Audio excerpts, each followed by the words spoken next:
The steel leviathan, forged from over 100,000 tons of precisely engineered metal, rests in solemn silence inside a colossus of concrete. This isn't a harbor, it's a man made canyon. Its walls towering like cliffs, its floor lined with rows of concrete blocks that cradle a structure unlike anything else on Earth. The air is still, charged with anticipation. For years, workers have labored beneath its hull, threading miles of cable, welding massive plates, and assembling entire ecosystems of machinery within its skin. Now, the moment has come. With the press of a single button, an invisible signal races through the control systems. Giant flood valves groan to life, and in a controlled, thunderous rush, 100 million gallons of river water begin to surge inward. An engineered tsunami flowing with the force of nature, yet under total human control. The steel giant, longer than 3 football fields, begins to rise. Slowly, almost imperceptibly at first. Then steadily, inevitably, the ship lifts from the keel blocks that supported it for so long. Water seeps under her belly. Buoyancy begins to whisper against her hull. For the first time, she floats. This is not the climax of a science fiction film. It is a real, tangible moment, an engineering milestone that marks the birth of one of the most powerful instruments of warfare ever conceived. It is the moment a supercarrier awakens. In October 2019, the USS John F. Kennedy, CVN 79, the second of the revolutionary Ford-class supercarriers, crossed its threshold. After 4 years of painstaking construction, this $13 billion zero-cents marvel of military engineering achieved its first contact with water, signaling that it was no longer just a structure, but a vessel, a mobile fortress, a sovereign slice of the United States Navy capable of projecting American power across the globe. But this story isn't just about metal, engines, or water. It's about people, it's about legacy, it's about the invisible chain of commitment stretching from the steel mills of Pennsylvania to the shipyards of Virginia, connecting thousands of workers and decades of naval tradition. It's about what it takes, not just in materials, but in mind, spirit, and sacrifice, to create a weapon so vast it can alter the balance of global power with a single deployment. Today, we're going deep inside that journey. From the echoing dry docks of Newport News shipbuilding, where every bolt is placed with generational care, to the revolutionary electromagnetic launch systems that send fighter jets roaring into the sky, you'll witness how America builds a supercarrier. You'll see why these floating cities aren't just ships, they're national statements. Technological achievements, strategic deterrence, and perhaps most importantly, they are tributes to the vision, skill, and sacrifice of the Americans who bring them to life. This is the story of how the USS John F. Kennedy rose from dry concrete and into the tides of history. Along the winding banks of the James River in Virginia stands a place where steel and spirit come together to shape the future of naval warfare. Newport News Shipbuilding. This isn't just a shipyard, it's hallowed industrial ground, the only facility in the United States with the capability, infrastructure, and generational expertise to build nuclear-powered aircraft carriers. For over a century, it has been the crucible where America's floating fortresses are born. At the heart of this sprawling complex lie its most awe-inspiring structures, the graving docks. Titanic basins of concrete that dwarf most buildings and could swallow entire city blocks. These aren't mere construction pits. They are modern cathedrals of military engineering. And among them, one stands above the rest, Dry Dock 12. Here, the USS John F. Kennedy began to take shape, measuring over 2,000 feet in length and 250 feet in width. Dry Dock 12 is vast enough to line up nearly 500 school buses from end to end. Its scale defies easy comparison. Its purpose? To hold and cradle the weight of an entire floating city. But what happens inside this dock is even more remarkable. Unlike commercial ships, which are often built in segments and stitched together like puzzles, supercarriers are constructed from the keel up as unified giants. No shortcuts, no patchwork. Every inch, every bulkhead, conduit, turbine, and living quarter is installed while the vessel rests on a series of keel blocks. These foundational supports, made of reinforced concrete and topped with wooden caps, are engineering marvels themselves, especially designed to bear tens of thousands of tons without shifting a millimeter. For 4 relentless years, the Kennedy remained perched atop these silent sentinels, a colossus in the making. At full build out, she would weigh the equivalent of 800 fully loaded Boeing 747s. Yet every pound was accounted for, every bolt traceable, every component meticulously checked and double checked. This wasn't just a construction project, it was a nationwide collaboration of unmatched complexity. More than 3,200 shipbuilders, welders, engineers, electricians, and pipe fitters worked shoulder to shoulder under her shadow. Over 2,000 suppliers from across nearly every state contributed everything from raw steel and propulsion components to precision electronics and living systems. Each part, no matter how small, bore the fingerprints of American hands and the weight of national responsibility. In that dock, what emerged wasn't just a ship, it was a statement, a vessel of war, yes, but also of innovation, discipline, and unity. Every wire run and hull weld reflected not just technical skill, but pride, generational pride, the kind passed down through families who have worked in these yards for decades, building not just ships, but the defense of a nation. Because when the world sees the USS John F. Kennedy, they don't just see steel, they see American resolve. October 29th, 2019 dawned crisp and clear over Newport News, but within the shipyard, there was a quiet electricity in the air, an unspoken understanding among those who had spent years building something extraordinary. This was not just another work day. This was the day that would flood Dry Dock 12 and watch a warship awaken. At first glance, flooding a dry dock may seem like a simple task. Open a valve, let the river in.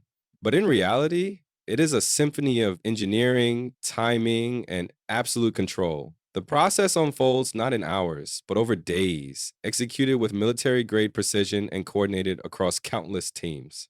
Engineers, technicians, and safety inspectors monitor every gauge and gate as water begins a slow, deliberate journey into the dock. The first 10 feet of water don't even touch the hull. They serve as a test bed, rising just high enough to reach the bottom of the keel blocks. At this level, critical systems are tested. Watertight seals, ballast controls, and mechanical interfaces are scrutinized down to the millimeter.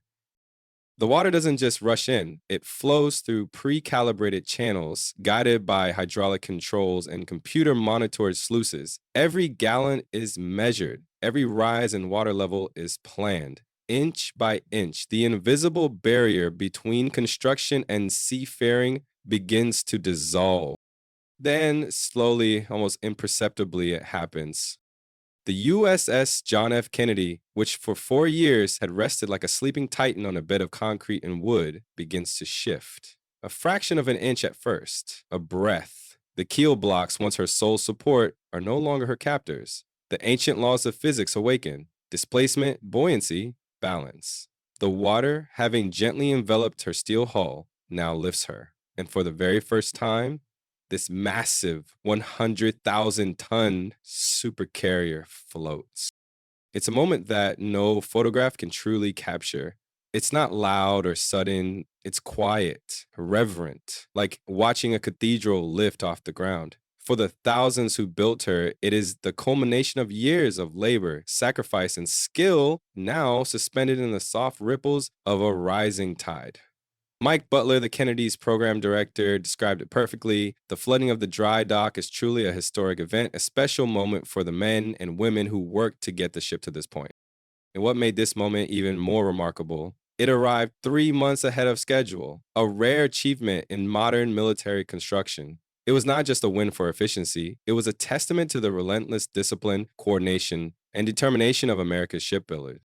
Once the dock reached full capacity, more than 100 million gallons of water, the Kennedy was fully afloat, fully independent of the keel blocks that had cradled her since her birth.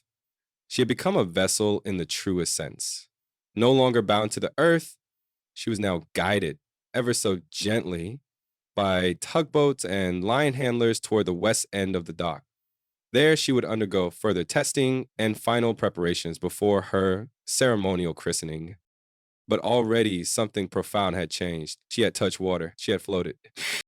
And in that moment, the USS John F. Kennedy, a steel monument to American strength, was no longer just a project. She was a promise.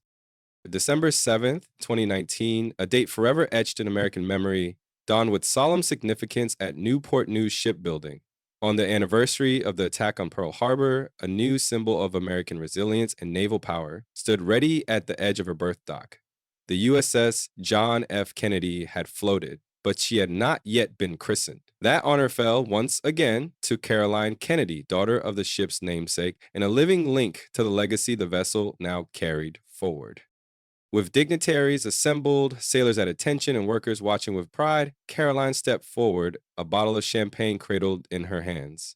The moment was steeped in both history and personal memory. Exactly 52 years earlier, as a young girl, she had performed this same sacred rite for the first USS John F. Kennedy, CV 67. Now, decades later, she stood before the second to bear her father's name, older, wiser, and carrying the weight of memory and meaning in her gaze. She struck the bow, and the bottle shattered, sending a cascade of white foam across the steel hull. The crowd erupted in applause, but beneath the cheers was something deeper, a recognition that this was not just a formality, it was a blessing of steel and spirit, a moment that closed one chapter of American naval legacy and opened another. This act of christening was far more than tradition. It was a ceremonial transfer of identity from blueprint to battleship, from industrial marvel to guardian of the Republic. With that single gesture, the USS John F. Kennedy stepped out of the shadows of construction and into her destiny as a future cornerstone of American sea power. Following the ceremony, the Kennedy was gently guided from Dry Dock 12 into the James River, a slow, deliberate movement that symbolized her first steps into active life. But her journey was only beginning. Ahead lay months, even years of intensive outfitting, systems integration, testing, and sea trials. Her massive hangar base still stood empty, her radar arrays uncalibrated, her decks not yet filled with the rhythm of a living crew. Each cable would be tested, every radar system debugged, every inch of her flight deck prepared for the controlled violence of jet takeoffs and landings. Thousands of sailors and specialists would train aboard her, learning to navigate not only the open ocean, but the complex systems that would turn this still metropolis into a mission-ready warship. This is the in-between phase, where a ship, no longer just a construction project, becomes something more, a symbol, a sentinel, a sovereign extension of American will floating on international waters. The USS John F. Kennedy had touched the sea. She had been named and blessed. Now, the transformation from industrial colossus to operational titan had officially begun. Beyond her staggering size and imposing silhouette, what truly distinguishes the USS John F. Kennedy and every four-class carrier is the technological revolution humming beneath her flight deck. These ships are not just bigger, they are smarter, faster, and far more capable than any carrier that came before them. And at the heart of that leap forward lies a groundbreaking innovation that redefines the future of naval aviation: the electromagnetic aircraft launch system, or emails. For over 6 decades, American carriers relied on steam catapults, powerful but bulky and inefficient machines that launched aircraft by building massive pressure through heated water vapor. Effective, yes, but crude by modern standards. Enter emails, a sleek, digital age successor that replaces brute force with electromagnetic precision. Using linear induction motors, emails generates a powerful magnetic field that accelerates aircraft along the launch rail with a smooth, controlled force. No hissing steam, no pounding shock waves, just a quiet, calculated surge of energy. In place of mechanical violence, there's electronic grace. The advantages are monumental. Email significantly reduces physical stress on both the aircraft and its pilot. Fighter jets launch more gently with less wear on the airframe and reduced strain on aviators' bodies, extending the lifespan of multi-million-dollar aircraft and reducing fatigue during combat operations. But emails isn't just kinder, it's faster. Its digital control system resets quickly between launches, allowing up to 25% more sorties per day compared to previous carrier classes. And it's more versatile, capable of launching everything from lightweight unmanned drones to heavy, fully armed strike fighters with pinpoint consistency. This adaptability reflects the nature of modern warfare: unpredictable, multi-domain, and increasingly unmanned.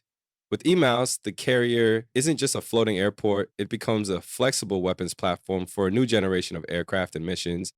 Like all revolutionary systems, emails had its growing pains. Early testing revealed performance gaps, particularly in the number of successful launches between required maintenance cycles. Initial target was 4,000 cycles between failures. Reality delivered closer to 600. Critics were quick to seize on these shortfalls. But innovation doesn't follow a straight line. It climbs through friction, adapts through challenge. Rather than rush the system into frontline service, the Navy embraced the only mindset worthy of warfighters: relentless improvement. Engineers refined the design, stress tested hardware, updated software, and kept building confidence in the system one launch at a time. And the results speak volumes. As of today, the USS Gerald R. Ford, the first Ford class carrier and technological sibling of the Kennedy, has successfully completed over 22,900 aircraft launches and recoveries. Not test runs, not simulations, real world performance measured against the highest operational standards on Earth. Emails is no longer theory. It is proven, it is here, and it is changing the game. For the USS John F. Kennedy, this means more than simply adopting new tech. It means becoming part of a new era of naval power projection, where speed, efficiency, and adaptability are not just luxuries, but necessities. And as this technology continues to evolve, it ensures that the carrier remains not just relevant, but dominant in any conflict across any ocean for decades to come. Behind the towering walls of Dry Dock 12, behind the glow of welders' arcs and the hum of heavy machinery, lies the beating heart of the USS John F. Kennedy, the hands that built her. Every weld, every circuit, every coat of paint owes its existence to a vast and largely unseen army of American workers. Over 3,200 shipbuilders, backed by thousands of suppliers from across the country. From bustling cities to quiet towns, from coastal ports to inland workshops, their collective effort converges in the creation of each Ford-class carrier. And for many of them, this work isn't just a job, it's a calling passed down like an heirloom. At Newport News Shipbuilding, legacy runs deep. Walk the floor and you'll find fathers training sons, mothers mentoring daughters. Generations of craftsmen who have shaped steel with both muscle and pride. These are families who've seen carriers rise and sail away for decades, each vessel a new chapter in their shared America story. In these yards, knowledge is generational, not theoretical. It lives in the muscle memory of a precise weld, in the instinctive feel of a properly aligned turbine shaft, in the quiet confidence that only time and tradition can instill. Their work is neither easy nor forgiving. It demands precision at the edge of possibility. From the containment fields of nuclear reactors to the delicate arrays of advanced radar systems, these men and women operate at the limits of modern engineering. Their hands install systems that must never fail, not in peace, not in war. Every component, no matter how small, must function flawlessly under stress, salt, pressure, and time. Because at sea, there are no second chances. The pressure they face is immense. Designs evolve, requirements change, lessons from the USS Gerald R. Ford must be absorbed, adapted, and integrated into the Kennedy without delay. Supply chains shift, global events cause shortages, yet the expectation remains the same: deliver perfection on time without compromise. And yes, there have been delays. The USS John F. Kennedy, once slated for delivery in 2025, is now expected to be ready by March 2027. But these are not the delays of incompetence. They are the consequences of refusal to cut corners. When the Navy and its shipbuilders discover a better way, a stronger weld, a more efficient system, a smarter layout, they take the time to implement it, even if it means pushing timelines, because these workers know what's at stake. They are not just building a ship. They are building a vessel that will carry thousands of sailors into harm's way.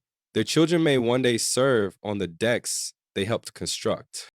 Every adaptation, every change in design is a promise in steel, a vow that the ship will protect those who serve aboard her with nothing less than the finest our nation can provide. That promise drives the workforce forward, and it echoes through every completed section, every tested system, every final inspection.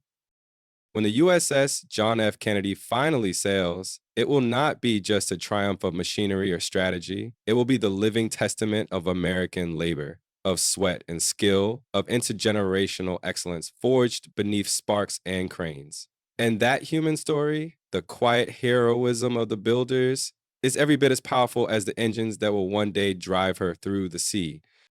When a carrier like the USS John F. Kennedy enters active service, it does more than take to the sea. It shifts the balance of global power. These are not simply warships, they are floating declarations of American intent.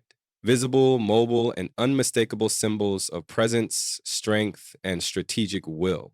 Wherever they sail, the world watches, and whenever one deploys, it sends ripples through the geopolitical arena. Carriers don't just carry jets, they carry a message that the United States is prepared, positioned, and unafraid. They reassure allies and unsettle adversaries. They extend American reach without ever crossing a border, projecting power far beyond the horizon, deep into contested airspace and political calculation. That truth became clear in October 2023 when violence erupted in the eastern Mediterranean following a Hamas attack on Israel. Within mere hours, the USS Gerald R. Ford, the lead ship of the Ford class, was deployed to the region. No negotiation, no delay, no need for basing rights or overland routes. The carrier strike group arrived swiftly, carrying the full weight of American deterrence.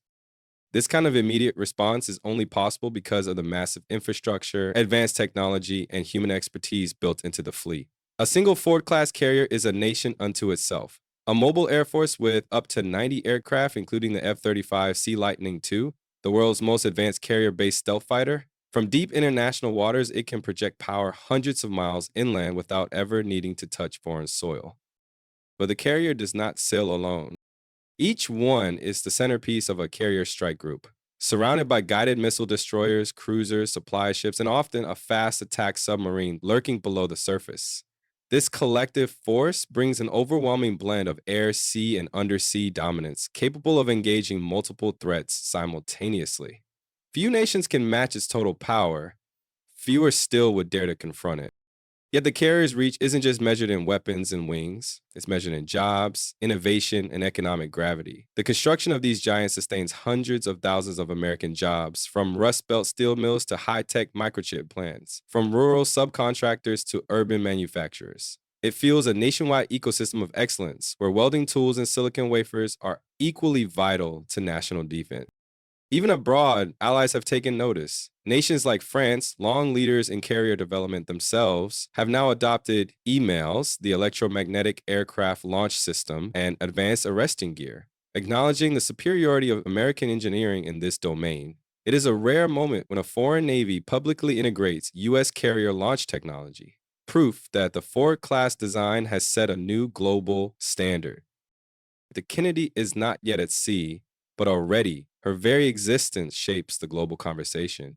She represents not just the future of U.S. naval operations, but the continuity of a strategy that has kept the world's sea lanes open, allies protected, and adversaries uncertain for over 75 years.